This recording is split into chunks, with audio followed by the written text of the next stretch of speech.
Hola a todos, bendecida semana. En esta mañana quiero compartir algo que el Señor ha puesto en mi corazón, algo acerca de su perdón, de su gracia, de su misericordia, ¿verdad? Pero también de las consecuencias de la siembra y la cosecha. Resulta que cuando estuvo el profeta Jeremías, él fue usado por el Señor para llevar a su pueblo al arrepentimiento. Todo el tiempo predicaba por muchos años que se volvieran a él, que dejaran sus malos caminos, pero el pueblo nunca lo quiso hacer. De hecho, Jeremías muere apedreado después de muchos años por su propio pueblo. eh, y Jeremías lloraba, Jeremías se lamentaba porque el Señor le permitía ver lo que iba a ocurrir por sus pecados, por el no arrepentirse. Entonces ellos tuvieron que estar rodeados por sus enemigos, ellos tuvieron que aguantar hambre a tal punto que los padres se tenían que comer a sus hijos para poder sobrevivir. Y todo esto se da a raíz de algo que ocurrió con un rey en Judá, ¿sí? Se llamaba Manasés. Y esta historia está en Segunda de Crónicas capítulo 33. Dice, Manasés tenía 12 años cuando subió al trono y reinó en Jerusalén 55 años. Hizo lo malo a los ojos del Señor y siguió las prácticas detestables de las naciones paganas que el Señor había expulsado de la tierra al paso de los israelitas. Reconstruyó los santuarios paganos que su padre Ezequías había derribado. Construyó altares para las imágenes de Baal y levantó postes dedicados a la diosa Acera. También se inclinó ante todos los poderes de los cielos y le rindió culto. Construyó altares paganos dentro del templo del Señor, el lugar en el cual el Señor había dicho, mi nombre permanecerá en Jerusalén para siempre. Entonces aquí la historia nos está narrando todo lo que Manasés hizo, todo lo que el Señor le había hablado a su pueblo y les dejó como un mandato que no adquirieran las costumbres de los pueblos que ellos iban conquistando. Al contrario, ellos tenían que transmitir las enseñanzas del Señor a los pueblos a donde llegaban, ¿sí?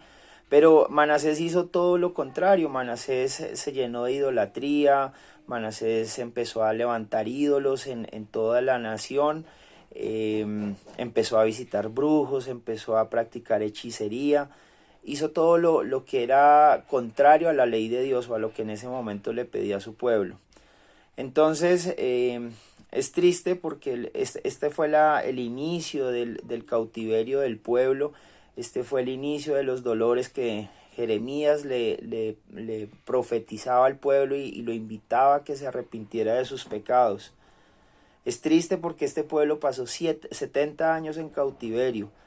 Estuvo en mano de los egipcios, de los asirios, estuvo en mano de los babilonios y pues finalmente los babilonios fueron los que más los hicieron sufrir, más los tuvieron rodeados y encerrados, donde ocurrió todo lo que el profeta Jeremías había dicho de, de, de guerras y de hambrunas. Y bueno, el caso es que quiero que veamos que el pecado siempre va a traer una consecuencia, ¿sí? Pero también quiero hacerles ver que la gracia y la misericordia del Señor es enorme, ¿sí? Miren todo lo que había hecho Manasés, todo lo que lo había blasfemado el nombre del Señor, lo que lo había retado de cierta forma al hacer todo lo contrario.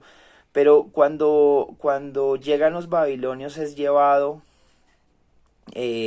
preso, ¿verdad? Es cautivo, perdón, los asirios es llevado y él se ve, le ponen un aro en la nariz, lo ponen como esclavo y miren lo que dice en el versículo 12, pero cuando estaba sumido en una profunda angustia, Manasés buscó al Señor su Dios y se humilló con sinceridad ante el Dios de sus antepasados. Cuando oró, el Señor lo escuchó y se conmovió por su petición. Así que el Señor hizo que Manasés regresara a Jerusalén y a su reino. Entonces Manasés finalmente se dio cuenta que el Señor es el único Dios. Realmente cuando buscamos a Dios con todo nuestro corazón, cuando nos humillamos, cuando reconocemos que no somos nada sin Él, el Señor, hacemos acceso a su gracia, hacemos acceso a su misericordia. Él fue perdonado, pero también quiero que vean lo que ocurrió. Después de él vienen 6 reyes, después de Manasés, los cuales tuvieron que vivir las consecuencias de los actos de Manasés, de esa idolatría. Entonces, la gracia no quiere decir que tenemos una vía libre para pecar, para vivir como querramos, ¿sí? Porque sí, efectivamente buscamos a Dios, Él nos perdona, Él es amoroso, Él es fiel con cada uno de nosotros. Pero también quiero que vean que lo que sembramos en esta vida, en lo natural, también de eso cosecharemos. Entonces él se arrepintió y fue perdonado. Seguramente cuando lleguemos al cielo nos vamos a encontrar con Manasés. Pero también ocurrió algo ahí, y es que a veces nuestros actos van a traer consecuencias. Y puede haber gente a nuestro alrededor que no tenga nada que ver y que va a tener que vivir esas consecuencias. Entonces hoy la invitación es a que nosotros primero nos arrepintamos como lo hizo Manasés, que nos humillemos ante Dios, que si hemos tenido idolatría, que si hemos tenido una vida que no es agradable para Él, nos arrepintamos y sepamos que somos aceptados y amados por Él cuando lo hacemos. Pero también los invito a que no mal usemos esa gracia, porque definitivamente así estemos perdonados, ese pecado siempre va a traer una consecuencia. Entonces ese pecado puede traer enfermedad, puede traer ruina, puede traer división familiar, y ahí es donde preguntamos, pero ¿por qué si yo me convertí al Señor mi vida está así? Y resulta que es que nuestros actos siempre van a traer una consecuencia. Entonces yo creo que si nosotros conocemos nuestra historia, podemos acceder a no repetirla, que es lo que se le ocurre a todos los pueblos a lo largo de la historia en la humanidad.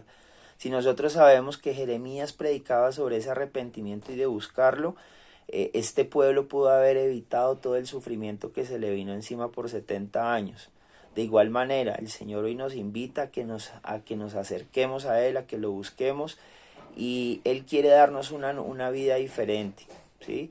Si nosotros tenemos de pronto formas de caminar lejanas de Él, conforme a como nos parece, pues quiero que sepan que todo está escrito aquí en la palabra y que las consecuencias tarde o temprano se van a dar. Estamos a tiempo de hacer cambios, de hacer ajustes en nuestra vida y vivir la vida que Dios quiere para nosotros, que seamos ese pueblo escogido, que seamos ese real sacerdocio y que podamos disfrutar de cada una de las bendiciones. No le demos más cabida al diablo, no le demos más cabida al pecado, porque tarde o temprano va a haber una consecuencia. Bueno, esta era la palabra para hoy. Espero que sea de reflexión para cada uno de nosotros, que nos confronte con nuestra vida y que nos ayude a tener los cambios que el Señor quiere. Padre, en esta mañana yo te doy gracias por cada uno de mis hermanos que está escuchando esta palabra. Yo te pido, Señor Jesús, que entres en nuestra vida, que nos ayudes a buscar a nuestro Padre con ese verdadero arrepentimiento. Ayúdanos a hacer los ajustes que necesitamos para nuestra vida. Yo te doy gracias en esta mañana, te doy gracias por tus bendiciones, por tu gracia, en el nombre de Jesús, amén.